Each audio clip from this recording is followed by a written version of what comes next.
UFC 274, Oliveira versus Gaethje goes down this Saturday night for the undisputed lightweight title of the world. You also got Rose Namajunas defending her 115-pound strawweight title against Carla Esparza, a rematch. It's been in the waiting for a long time, man. That was both women's UFC debuts. It was for the inaugural strawweight championship. Both ladies have led very different careers, and Rose has always kind of been in that top five mix, whereas Carla Esparza, she let's not lie, she kind of fell off a little bit there, and she had to really grind her way back to the title picture, win a lot of fights, and I'm excited, man. It's a good fight. It's a great card. It's a great pay-per-view card. Michael Chandler versus Tony Ferguson. I mean, are you kidding me?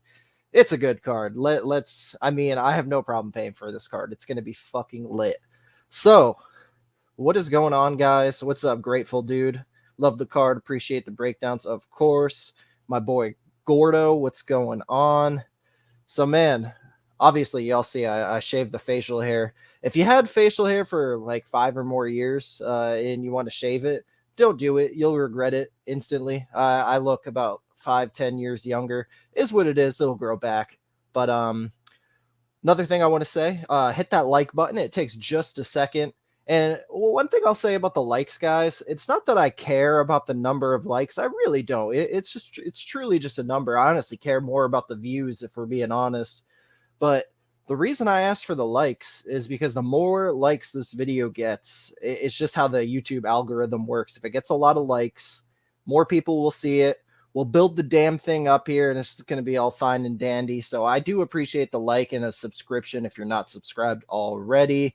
I want to tell you guys a little bit about Prize Picks. We talked about it a little bit last week, but I am partnered up with Prize Picks, and if you haven't checked out Prize Picks, man, it's a really cool way to play fantasy sports. Like, if you're into DraftKings and just different ways to have money on fights, it's a really cool idea. So the way it works, you have to have it's kind of like a parlay, but it's not. So you have to have at least 2 legs, but you have a lot of options to choose from. It's not like straight wagers where, like, I can't just go and pick Charles Oliveira and Michael Chandler. So you have like a list of props to choose from. So let me tell you some of the props I like. So, for example, they have Charles Oliveira and Justin Gaethje under 12.5 minutes as a square to use for your play.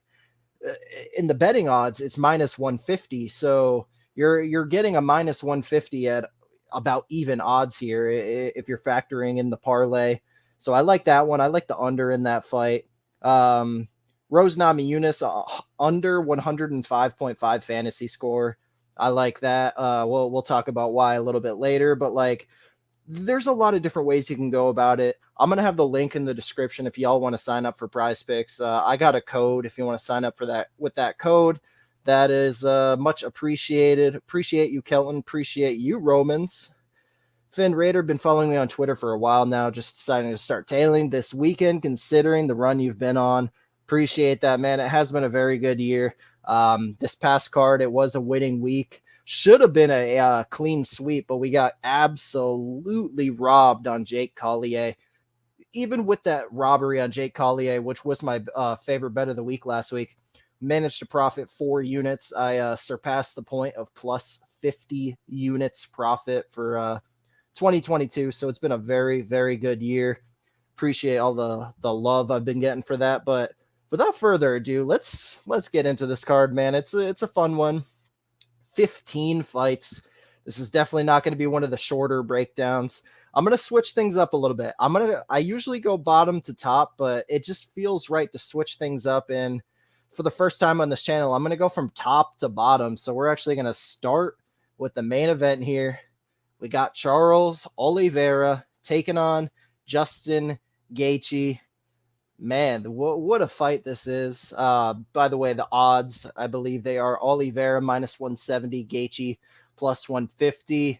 I'll tell y'all what I think from a betting perspective before I give the breakdown. If I were to make a bet on this fight, I think I would lean with Charles Oliveira inside the distance minus 115. I'm just not quite I'm not confident enough. Like, I love Charles. I think he's obviously in the prime of his career right now. He's an amazing fighter. His striking is amazing. His jiu-jitsu is amazing. He absolutely can wrestle as well. Stylistically speaking, though, this is probably one of the hardest matchups you can give Charles Oliveira. Another thing I want to give Oliveira credit for, he used to have, let's be real, he used to have a little bit of quit inside of him, inside that octagon. Like, it wasn't a good look a lot of the time, but he overcame something mentally, clearly, to where the confidence is there. He's coming back in these fights, man. It's like complete opposite of what he used to be. And I mean, for a fighter to make improvements technically, we expect that. They're putting in work in the gym. They're training with other high level fighters. We know they're going to get better skill wise, but it's very rare we see a fighter improve mentally. And that's exactly what Charles Oliveira did.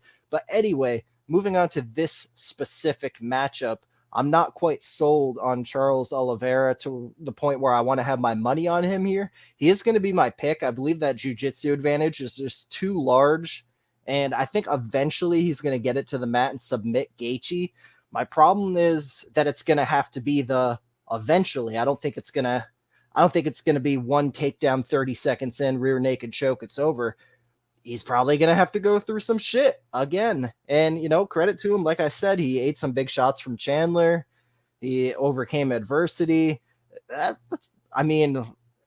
probably what's going to happen here, to be honest with you. I think Justin Gaethje is going to get off on some shots early, and it's his path to make those shots really count, because I think he could possibly just go out there and check the chin of Charles Oliveira and put him away. Justin Gaethje hits like a truck. We can't deny this. Charles, he has been finished via strikes before. Gaethje has a path, man. And another reason I don't think the Oliveira takedowns are going to come right away is, we know Gaethje has that wrestling background, so he's going to have to set up the wrestling with the strikes. He's going to be forced to stand and bang with Gaethje at least for a few minutes. I think once he gets past a round or two, if he gets past a round or two, I think he starts to take over round 2-ish. Maybe he starts off round 3 with a takedown. Maybe he's the fresher guy. We know how Gaethje, sometimes he can put everything into all his shots and he can slow down a little bit there. And who knows? There's a lot of different ways this fight could go, but I think the line is just about accurate with Charles Oliveira capped at around 65%. I think it's fair to say he wins this fight 2 out of 3 times. So yeah, Charles Oliveira by submission is my pick. I didn't really go into it, but from what I've seen, there's no knock on Justin Gaethje. It's more of just like a compliment to Charles Oliveira. There's a massive jiu-jitsu advantage here, and if it's on the mat for more than a minute or two, Charles is going to lock some shit up. And hey, if you want to take Charles by sub plus 135, that's not a bad look either. But man, I would hate to do that, and he just comes out in the 3rd round and he starts putting the hands on Gaethje and puts him out that way. Charles is putting out dudes with strikes these days, so I wouldn't get too picky with the props. I would go inside the distance personally, but I don't hate you if you take the plus 135 on the sub. And then if you want to play Gaethje, man, I honestly feel like you may as well just play Gaethje by knockout. A submission would, drop my jaw. I highly doubt this fight goes 5 rounds. So, yeah, if you want to play Gaethje by KO and Oliveira by inside the distance, I think those would be the 2 ways to go about it. But I'm personally passing on the fight. So moving on to the strawweight championship fight, we got Rose Namajunas. She's about minus 200, taking on Carla Esparza. She's plus 170 currently, depending where you look. I see plus 175. I see plus 180. I put 2 units on Carla Esparza at plus 182. I like those odds, man. I'm not going to act like this is a confident pick by any means. This is where value comes into play, guys. I'm not going to be surprised if Rose comes out and, really touches up Carla Esparza, maybe even puts her away. She's got a massive striking advantage here, and we can't deny that. It's just plus 182. Those odds imply less than less than 33.3% chance that Carla Esparza wins this fight. And I just don't agree with that, man. She's an elite wrestler. I mean, the best wrestler in the division as of right now until Tatiana Suarez comes back. And yeah, Rose has improved her wrestling, man, but it's not like it's made leaps and bounds. Like, it's not like she's been out there stuffing every takedown. She's still getting taken down 5 times in a 25-minute fight, as recent as her last fight against Weili Zhang, who is not anywhere near the wrestler Carla Esparza is. I mean, when you think of women wrestlers in MMA, I mean, Carla Esparza has been the name that I think of for the past however long it's been. I mean, we're coming close to a decade since that strawweight season of The Ultimate Fighter. I mean, man, other wrestlers in women's MMA. I mean, Sarah McMahon, you obviously got to look at her, silver medalist. She's amazing. But I mean, you think of strawweight wrestling, you think of Carla Esparza, and she's going to have opportunities to put Rose Namajunas on her back here. I see her catching kicks. I just see her closing the distance. Talking about improvements, man, like, if you think this fight is going to look anything like Carla Esparza versus Joanna Jędrzejczyk, I think you're sadly mistaken because, I mean, firstly, Rose beat Joanna Jędrzejczyk a couple times, but like that version of Joanna Jędrzejczyk was like, she was like untouchable. And Carla had like no striking back then. I want to give her credit because she has developed some boxing. She's got some hands now. Do I recommend boxing with Rose Namajunas? I mean, if you're going to turn it into a brawl and try to get it on the inside, but obviously you're not going to fight at distance with Rose Namajunas, you're going to get caught with a head kick.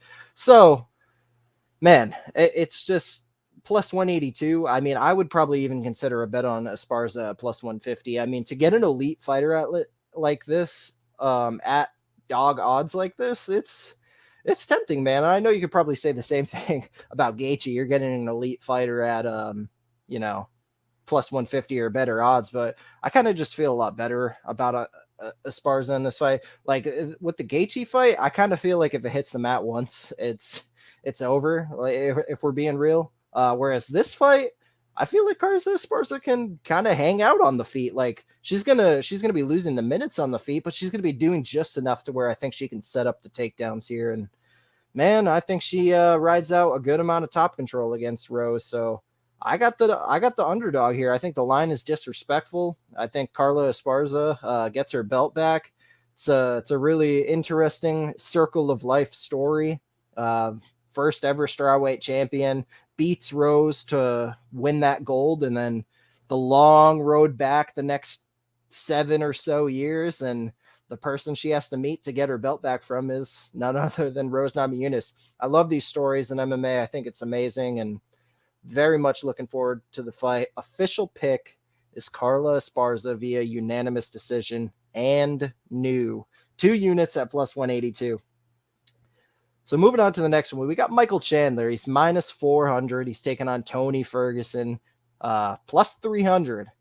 It's not very often you see plus 300 on Tony Ferguson. Now I'm curious, what were the odds on Tony Ferguson against Beneil Dariush? I'm not sure if they were quite this big. I know I had a bet on Beneil Dariush there. Thankfully that came through. So let's see. Tony against Beneil. Yeah, man, these odds were, I mean, wow, Beneil was closing around minus 150. Holy shit. I mean, when you look at those odds and then see how the fight played out, I mean, goddamn. Glad I had a bet on Beneil that night, but this is a little bit of a different one. Like, it's hard, like, as far as this fight goes for Tony, like, it's just a completely different fight. Michael Chandler is going to be coming in there. He's going to be throwing bombs. He's going to be trying to knock Tony out. He might even mix in the wrestling. Whereas Beneil Dariush, he's like he's a BJJ black belt, high level grappler.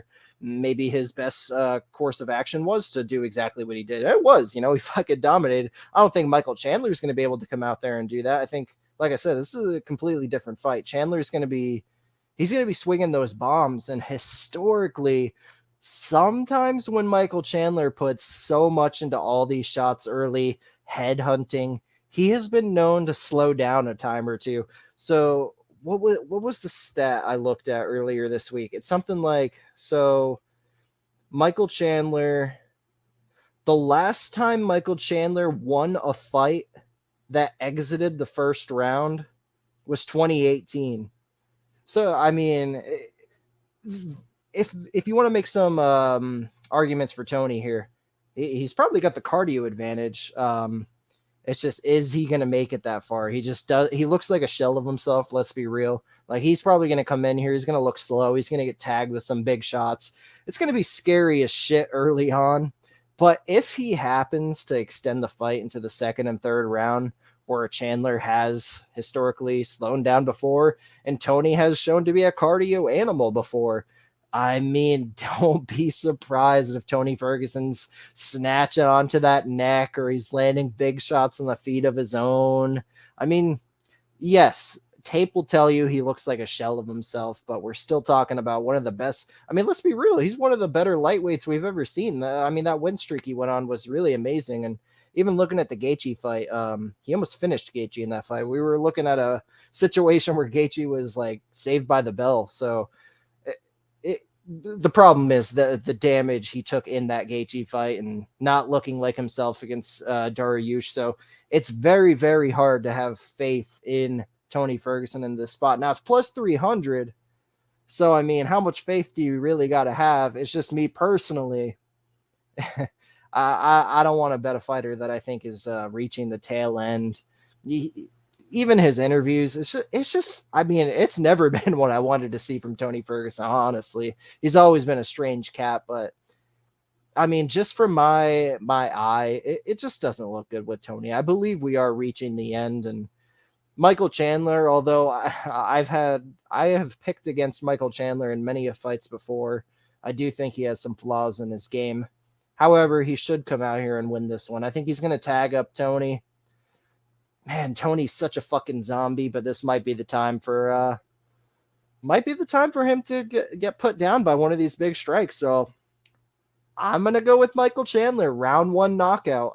It won't be. I mean, sure, it'll be entertaining at the time, but it's gonna be kind of sad seeing Tony Ferguson, potentially, the nail in the coffin of his UFC career. But we will see. We've seen bigger upsets before. Hard to count out a guy as talented as Tony. I mean, the dude's a fucking sub whiz, man. If Chandler messes around on that mat, like, don't give Tony chances. I think if Chandler fights smart, he kind of maintains his cardio just in case it gets extended. This is his fight to win for sure. So, yeah, official pick's going to be Michael Chandler, round 1 KO. Moving on, we got another rematch. We got Ovince St. Preux taking on Mauricio Shogun Hua. It's about a plus 200 OSP, minus 235.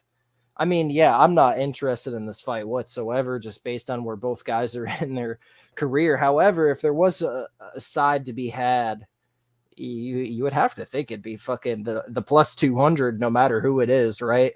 But unfortunately for Shogun, I feel like OSP has a little bit more left in the tank. He's just got more power. He's the better athlete. He's the bigger guy. He's knocked out Shogun before. Not that a fight from, a decade or almost a decade ago matters. What was that, like 2015? Not that fight matters or anything, but yeah, it's kind of hard to not think OSP is gonna, put some power to the old chin there in Shogun. I mean, man, Shogun was out here getting rocked by fucking Little Nog, who is retired now, a fellow ancient fighter. I don't think OSP is quite ancient yet. He is past his prime, and this fight does make sense for him in his career. But yeah, I think he's got Shogun's number, and I think he's going to make it 2-0 against the legend. I don't know if he knocks him out again. We all know by now these rematches can go a lot different from the first fight. Oh, man. I don't know what to give for my exact prediction. Y'all will have to stay tuned for on Twitter on Saturday for an exact method, but I'm going to go with Ovince St. Preux as a as a pick. I won't be surprised if it goes to the decision this time. I also won't be surprised it's a knockout. We will see. So first fight on the main card, we got Donald Cerrone. He's about minus 170. He's taking on Joe Lauzon plus 150. I feel like this is a pretty straightforward one to break down here.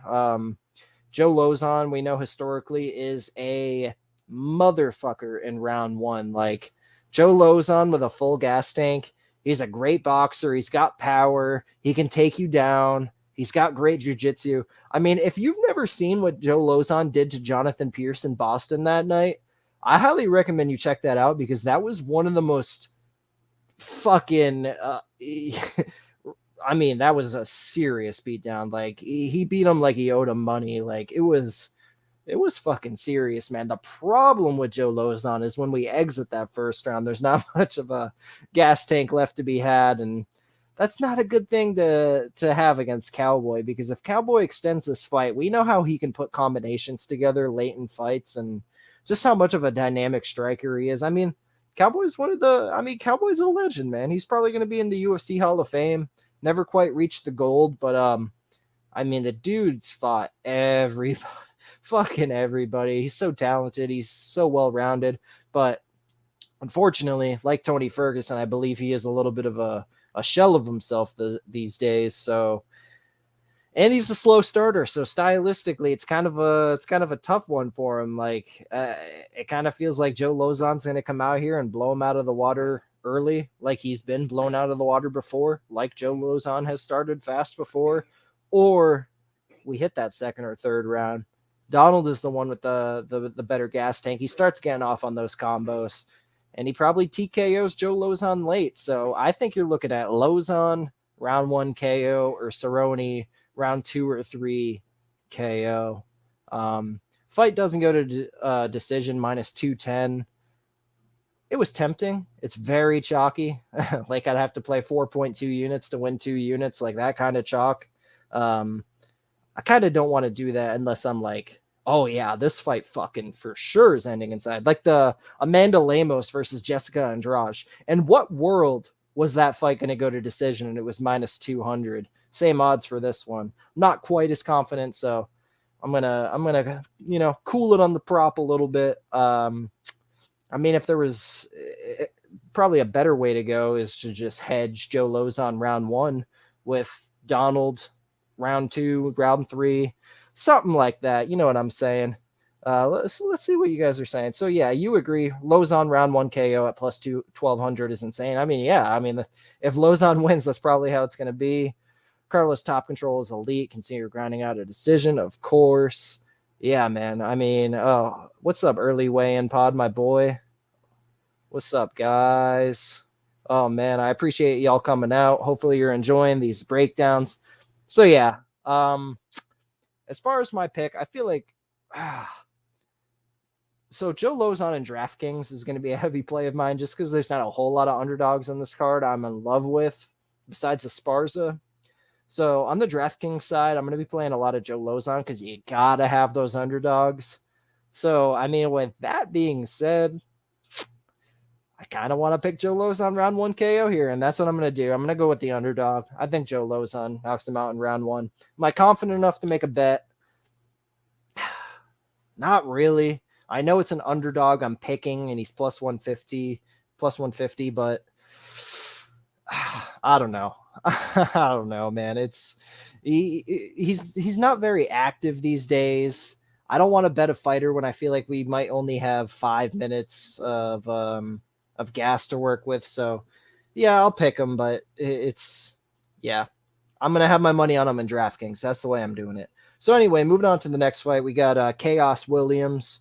He's minus 120. He's taking on Randy Brown. He's plus 100. I love this fight. This is a great fight, man.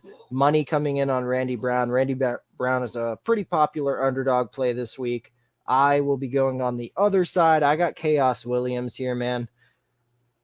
It's definitely a close one. I can't deny that. Like, Randy Brown's been in there with the better guys. He's longer, that jab. I mean, Randy Brown's a tough motherfucker to deal with if you aren't quite up to par. I do believe Khaos Williams is up to par. He's had He's had a few UFC fights now. He's racking up that octagon time. I mean, he's probably got to have close to almost an hour of octagon time now. So he's getting that experience and he's paying his dues. He's shown that he has serious KO power, and that's something that has given Randy Brown problems in the past, man. So I feel like the way this fight is gonna play out, it's gonna be a very close striking battle to where if the fight gets extended, we go all 3 rounds. I feel like we're all going to be looking at each other like, oh, who won that round? Who won that round? Like that kind of close fight. Where I give Khaos the edge, man, is that knockout power. It's vicious, and it's not just knockout power. I mean, the dude's he's a good fucking boxer. He's technical. He knows what he's doing. And he's got the volume too, man. He threw like 280 strikes against Matthew Semmelsberger. I mean, I cap Khaos around minus 140, minus 150 here. So even if it doesn't hit plus money, I think by the end of the week, I am going to have a bet on Khaos Williams, whether it's minus 110, minus 120, whatever it is. I'm holding out praying that it hits dog money at one point, but we will see. Khaos is going to be my pick. I'm going to take him by knockout in the first round. But if he doesn't get that knockout, it's going to play out very close. So, yeah, Khaos in the distance or Brown decision is the way to go, in my opinion, depending on who you like more. Yeah, I mean, I agree with that for sure. Although I feel like maybe people are kind of counting out Khaos's chances for a decision here. Like, what if it's a situation where he rocks Randy Brown in 2 of the rounds, but he isn't quite able to get him out of there? Khaos just won a decision against Semmelsberger. He had a really close decision with Michelle Pahea, so that might be a little risky, my man. But I mean, yeah, I get what you're saying. Khaos by KO plus 175 I saw out there. That's definitely tempting as well. But we'll see how I play it. Follow me on Twitter, of course, to stay up to date with the bets. So moving on, we got a fun one here, and this is one where the line has not budged all fucking week. We got Francisco Trinaldo. He's taking on Danny Hot Chocolate Roberts, minus 110 apiece. I feel like there's definitely advantages you can make for both guys. This is a very wild card heavy fight. One of the biggest wild cards that stands out to me, Danny Roberts' chin. I've never been a fan of Roberts' durability. I mean, really, the only guys I bet him against are guys where they either are not UFC level, like Zalim Imadaev or Ramazan Ameev, Ramazan Ameev is not known for his knockout power. That's, with that being said. So, Trinaldo is a guy who can crack that. Trinaldo is a guy who is, he's got a nice set of tools on the feet, man. He's got the knees, he's got the kicks, he cracks. I like that he moved up to 170. I mean, why as a 43-year-old man would you continue cutting down to 155? So I like the 170. And now Danny Roberts is going to be a little bit bigger. He is a little bit better of an athlete. He's younger. He's recently moved to the United States, training out there in Sanford. So, I mean, he's got some factors going towards him. I also think Trinaldo might even have a grappling advantage if we're being real there too. So, funny. So a prop I was looking at earlier in the week, I saw Trinaldo by KO at plus 500, and that really intrigued me because that is kind of how I see this fight playing out on the feet, honestly. Like, I do think Trinaldo is, even at his age, I think he's just slightly better than Danny standing, and not a big fan of Danny's chin, and Trinaldo can crack. So I feel like that KO is very live. If you want to take that at plus 500 or better, I mean, by all means, that's not a bad prop at all. Just when I looked into Danny, like I like the interviews. Like I feel like his mind's at a good place. I feel like what is it, like a 10-year age gap? I kind of feel like, it's close for a reason, man. I feel like you can make the technical advantages for Trinaldo, and then you have the outside factors like the age and whatnot for Danny Roberts. He's got a lot more left in the tank, so it's a close one. It's fucking hard to call. I mean, don't even be surprised if Danny Roberts gets a knockdown or a knockout. Don't be surprised if Danny gets a takedown. Danny's got some jits. So, yeah, it's probably picking for a reason, but I'm going with Trinaldo by KO.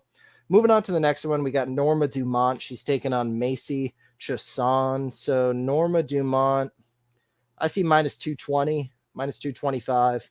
Macy Chiasson about plus 185. I get it. I think Norma Dumont has a wrestling advantage here. Although she's the much shorter fighter with, I don't know how much the reach advantage here.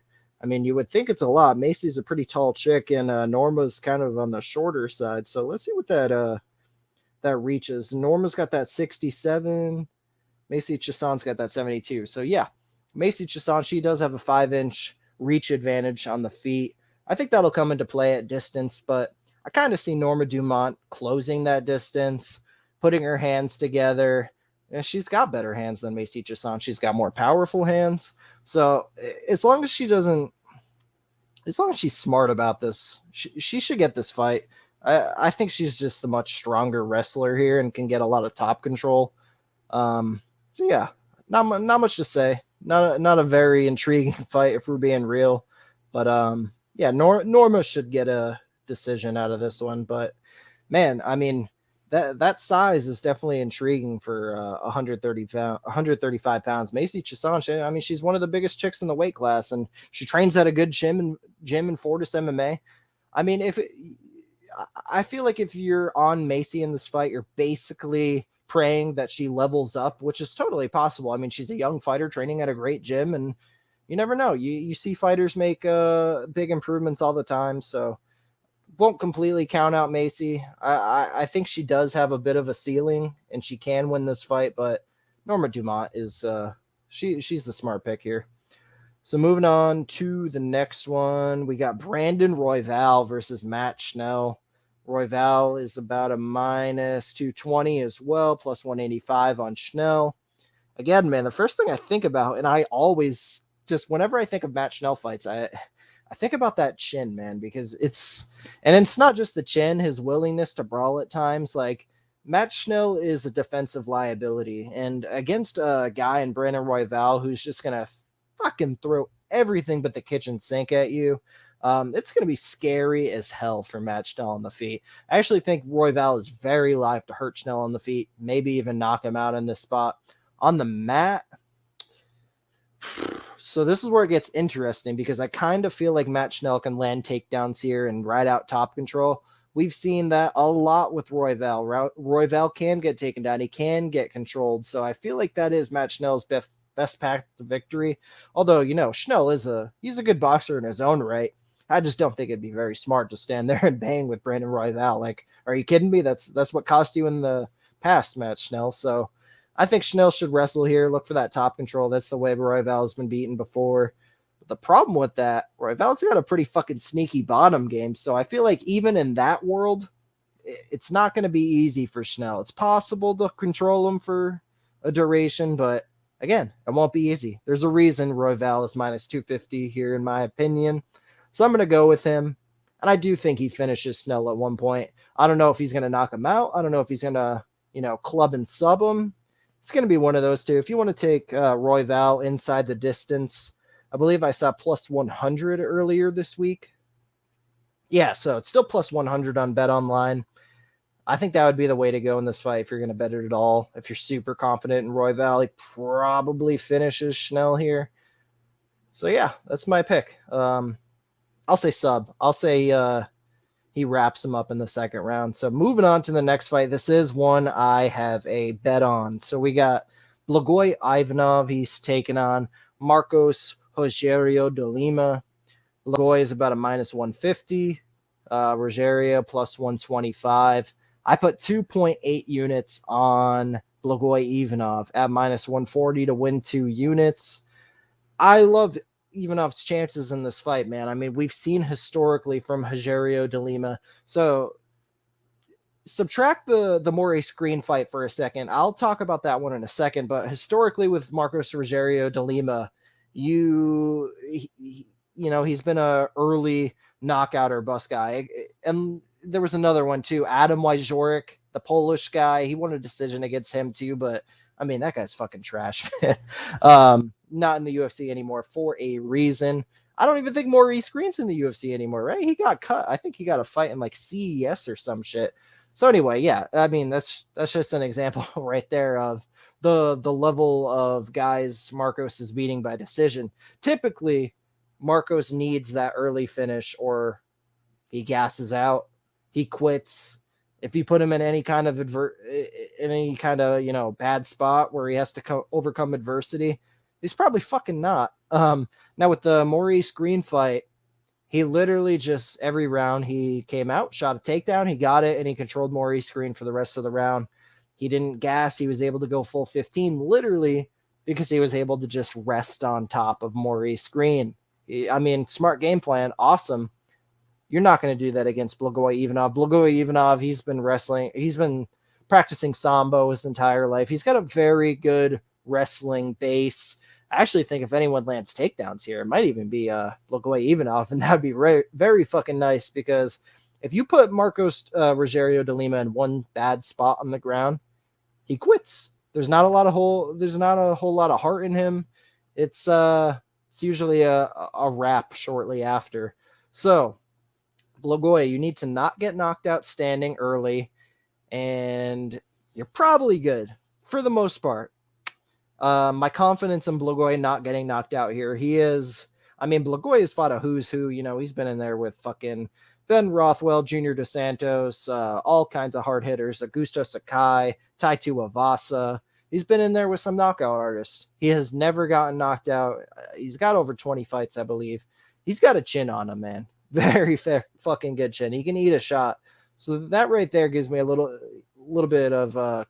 of confidence on his ability to, possibly eat De Lima's best shots. And he's got some hands of his own, man. He's got some boxing. So, I mean, I feel like he's going to be the one landing the smarter shots. As long as he stays calm, I feel like he can get to De Lima, man. Just don't go down by something big. De Lima can crack. He's got hard fucking leg kicks.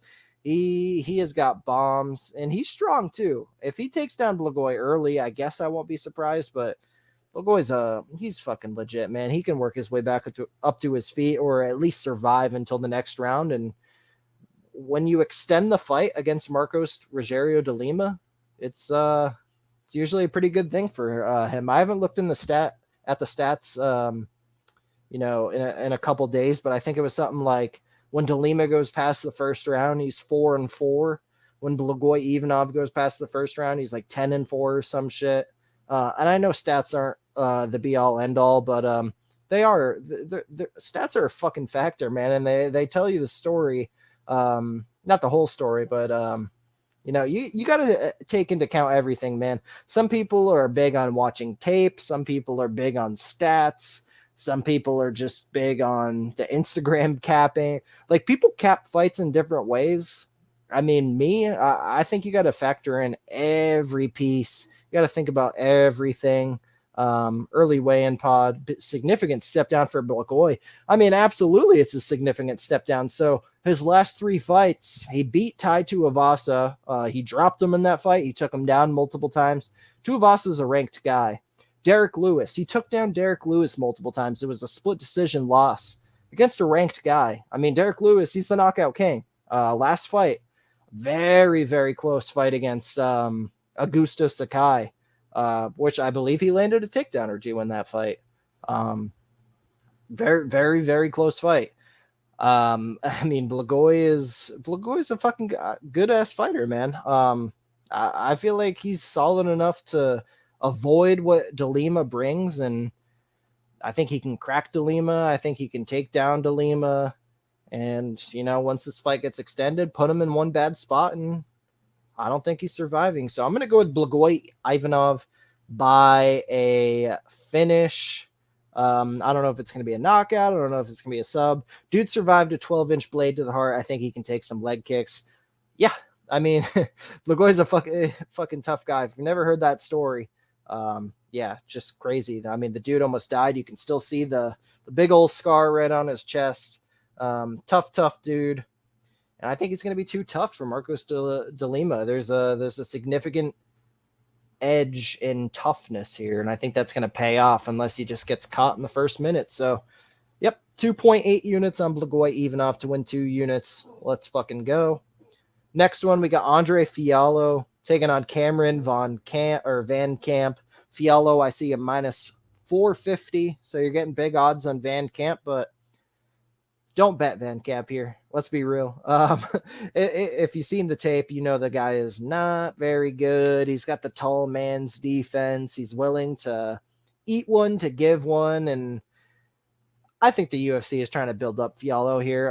That KO win against Baeza was a big one. He said he wanted to fight like 4 or 5 more times this year, and I mean, his wish gets granted by the UFC. They throw him right back in there. They give him a winnable matchup. Let's build up that highlight reel. Let's build up this kid from Portugal. You always know they're trying to get into new markets. So Spain and Portugal, that could be a big one for him in the future. So, yeah, I think they're trying to build up Fialho. And this guy is probably not UFC level. So you're going to see Andre Fialho do what he has done many times before. He's going to come in, he's going to headhunt, and he's going to take this guy out. So if you're sitting in the 5th row at UFC 274, have that glove ready to catch Cameron Vancamp's head, because Andre Fialho is probably knocking it off. So moving on to the next one, we got Tracy Cortez. She's taking on Melissa Gatto. Tracy Cortez minus 130-ish. Gatto plus 118-ish, I think I've seen. So there's a lot of money coming on Melissa Gatto, and I'll be honest, I get it, man. Like, she's the better striker. She's got better jiu-jitsu. She's got more ways to win. She's probably more well-rounded. She's jacked. She's a good athlete. Like, Gatto probably has a bright future. The problem with Gatto is I feel like there's nothing to make me believe that she's going to be able to stuff the takedowns here. Like, she's going to have to really make the time on the feet count, or she's going to have to really pull something off on bottom, because I just think Cortez's wrestling is probably going to end up being too much. I think she's going to be able to control at least 2 out of the 3 rounds. And yeah, I get betting on the underdog in a close fight where she arguably has more advantages, but I think the biggest advantage in this fight is Tracy Cortez's wrestling. And, you know, yeah, I mean, both these ladies are very young. You could see improvements at any time, but I just feel like Tracy Cortez's wrestling is going to be enough to get it done here. I know she had a sketchy moment against Justine Kish and all that, but hey, I mean, Justine Kish has been in the fucking UFC since like 2014. She just won against Lima McFarlane in Bellator, who's, you know, a former champion of theirs. You know, Justine Kish is she's a vet, man. I mean, at least you know, Tracy Cortez got the job done.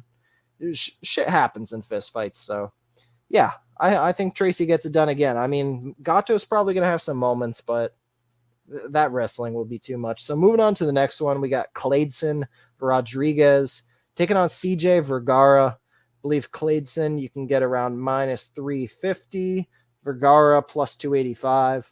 I was kind of looking at Clayson Rodrigues possibly in a parlay earlier this week. I think he's super talented. He's a very well-rounded guy, super exciting. Like, I think this dude has a really bright future. It's just that this guy, CJ Vergara, I don't know if I'm quite sold on him not being too much at a disadvantage here to where I'm going to bet against him at minus 350. If anything, I think Vergara might be the play at plus 285. This fight could play out close, man. I mean, Vergara's going to fight for your money. He's got good cardio. He comes on strong late in fights. Yeah, it's just a matter of how legit this dude Clayson is, because it certainly looks fucking good on tape. It's just how is it going to translate into the UFC against a very tough guy in Vergara, who is well-rounded. He's tough. He's got a chin. He's got cardio. I mean, this is going to be a test for Clayson, but the line's pretty much, they got it. You know, minus 350. I get it. He is definitely the brighter looking prospect, and he should get this one done. So I'm going to go with Clayson Rodrigues by a 29-28, 30-27, something like that. So unanimous decision for Clayson. Moving on to the next one, we got Ariane Carnelossi. She's plus 160, taking on Lupita Godinez, minus 185. Not going to lie, the first time I saw this line, I was a little taken back and surprised. Plus 160 on Carnelossi. And I kind of still think that's the side if you're going to bet on this fight. I mean, man, Carnelossi is, I mean, she's jacked as all hell. But, you know, the more I looked at this fight, I started watching Lupita. I'm like, yo, Lupita Godinez, Loopy, she is jacked as hell as well. We got two fucking brick house ladies here, man. Two short, stocky girls. I like Carnelossi, man. Like, I think she has a future, but stylistically speaking, this should probably be one of the tougher matchups for her because, I mean, I don't quite feel like this is going to be a situation like the, damn, what's the girl Carnelossi fought and subbed in the third round? God damn, I can't fucking remember. But that striker, I'm going to have to, Estela Nunes. So yeah, I don't think it's going to be a situation where she's able to just like, she's going to be able to push Lupita Godinez up against the cage for extended periods of time, get multiple takedowns, take her back. Like, not only do I think Godinez is just much more technical in the clinch and the grappling than Estela Nunes, she's much stronger too. I mean, Godinez at 115 is a unit. And so is Carnelossi, man. It's just really interesting. You got two girls here, two strawweights who are just units, and they're about to collide. And I mean, the striking isn't pretty from either of them, but they both have kind of above average power. Like, it's going to be an interesting fight. I kind of do feel like Godinez is going to actually get the takedowns here. We saw Carnelossi taken down 3 times by that Chinese fighter. I forget her name. Na Liang. Like, I mean, don't get me wrong. La Liang got her ass whooped in that fight, and she kind of gassed out. But early on, she was, you know, she was getting the better of the wrestling against Carnelossi there. And I mean, Lupita's a good fucking wrestler, so I kind of feel like Lupita's going to be able to come out here, get takedowns, and the striking will be close. So I edge Lupita slightly. Minus 185 might be a little bit of a stretch, but I get why she's the favorite. I'm going to pick her to win a decision here. So moving on to the first fight of the night, you know, topping off this breakdown, we got Fernie Garcia, minus 140. He's taking on Journey Newson, plus 120. So real quick, guys, since we're getting to the end of this podcast, if any of you guys in the chat got a question, whatever, doesn't even have to be about fights, you know, throw it out there. You know, we'll get to it after this one. So Fernie Garcia, I'm not gonna lie, I did not watch a whole lot of tape on Fernie Garcia. However, the boxing looked pretty good against forgot the dude's name. I'm killing it with the names today. The dude on Contender Series that he knocked down in the first round. His boxing looked good there. The only problem is he's one of these guys that he's more than willing to, you know, take one to land one. And we've seen Journey Newson. He can crack. I mean, I know Domingo Parlate is not UFC level, but man, Journey, he laid him the fuck out. And if Fernie Garcia isn't quite up to par, Journey Newsom could lay him the fuck out. I also think Journey Newsom is a very strong guy. He might be able to land a takedown or two here. So I believe Journey Newsom, he trains out in Portland with Ricky Simone and that crew. So, I mean, if he's training with Ricky Simone, you know he's got pretty fucking good wrestling. So I think if anybody has the wrestling advantage here, it might be Newsom. I don't know. Do you want to trust a newcomer here at minus 140? I definitely don't. I think it's probably a dog or pass situation, but I don't like what I've seen from Journey Newsom on the feet defensively. He actually got knocked out back in the day by Benito Lopez, who, don't get me wrong, Benito's he's a skilled striker, but like he doesn't have that power. And he knocked Journey Newsom out. Journey Newsom got knocked out by Randy Costa. So, I mean, the dude's definitely got some defensive liabilities. And Fernie Garcia, looks like his boxing is getting better every fight. He probably catches Journey Newsom here. I'm going to go with Fernie as a pick. From a betting perspective, I think it's probably dog or pass. But this is just big time stay away situation for me. So there's the card, guys. I believe we got through it. I don't think I missed a fight. So yeah, we got through it. 50 minutes, a little longer than I would have hoped, but hey, 15 fight card. Appreciate you guys joining me. We got up to like 30 live viewers at once, so I appreciate that. That's awesome. So the bets, current bets, I have the 2.8 units on Blagoy at minus 140. I got 2 units on Carla Esparza plus 182. And then a bet I am looking to make is Khaos Williams and or potentially the Khaos by KO prop. So yeah, it's just gonna be 3 bets for me this week. I just need 2 out of 3 to hit to have a profitable weekend and feel good about it, man. I like Blagoy's chances a lot. Carla is a little bit of a risky one, but I mean, if I'm picking a fighter and she's plus 182, I mean, I got a better. So, and then Khaos Williams, I feel like he gets the job done. You know, it should be a good one. I feel like Blagoy, I don't want to call Blagoy a lock, but he is probably my most confident bet, as he should at the odds I played him at compared to the other odds I'm going to play. So I feel like Blagoy should be a winner. And then I'm looking at, I just need either Carla Esparza or Khaos Williams to win to have a profitable night. And I like my chances there. So there it is, guys. Appreciate you joining me again. Hit that like button if you haven't. That always helps. Just takes a second. Subscribe if you haven't already, because I believe I'm closing in on 800 subscribers. And that would be an awesome milestone to make. So appreciate y'all. Prize Picks link is going to be put in the description. I believe I already have in the description, if I'm not mistaken. Let me see real quick if I can pull that up.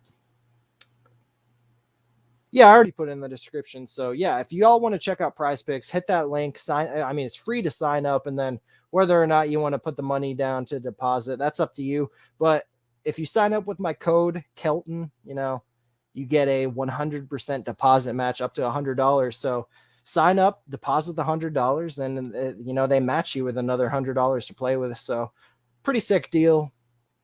That's going to be it for me, guys. I appreciate it. Follow me on Twitter at MMA Kelton. I will see y'all next week for the breakdowns.